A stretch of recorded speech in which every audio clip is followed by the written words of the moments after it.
আসসালামু আলাইকুম ওয়া রাহমাতুল্লাহ। আমি এখন কথা বলছি ঠাকুরগাঁও জেলা রানীশংকেল উপজেলার ১ নং ধর্মগড় ইউনিয়নের ৮ নং ওয়ার্ডের ধুলজারি গ্রাম থেকে। আপনারা জানেন এই গ্রামের পূর্ব দিকে অর্থাৎ গোরকই নামে পরিচিত যে বিলটি আছে, সেই বিলের দিকে যে রাস্তাটি গিয়েছে সেটি হলো এই রাস্তা। দেখুন রাস্তার কি বেহাল অবস্থা। বিশেষ করে আউশ ধান ও আমন ধানের ফসল তোলার সময় ধর্মগড় কাশীপুরের মানুষ ছাড়াও দূর দূরান্ত থেকে অগণিত মানুষ ঘরে ফসল তোলার জন্য ভিড় জমায় এই রাস্তায়। ফলে মানুষের অত্যাচার নীরবে সহ্য করতে হয় এই কাঁচা রাস্তাটিকে। আর সহ্য করতে না পেরে একসময় রূপ নেয় ভাঙনে।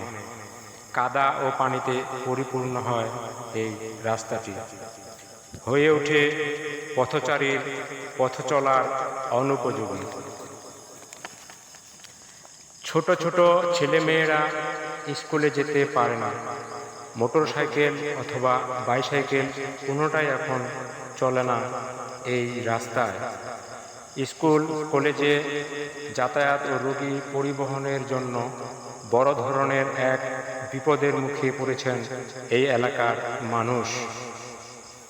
আমি অত্র এলাকা এবং ১ নং ধর্মগড় কাশীপুর সহ অন্যান্য এলাকার মানুষের পক্ষ থেকে ঠাকুরগাঁও ২ আসনের মাননীয় সংসদ সদস্য জনাব ডাক্তার মোহাম্মদ আব্দুস সালাম মহোদয়ের দৃষ্টি আকর্ষণ করছি।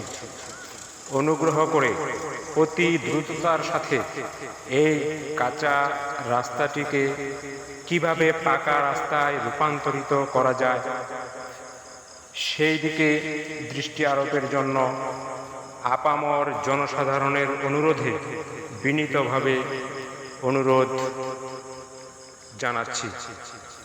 অনুরোধক্রমে অত্র এলাকা সর্বস্তরের জনগণ। ধন্যবাদ সবাইকে।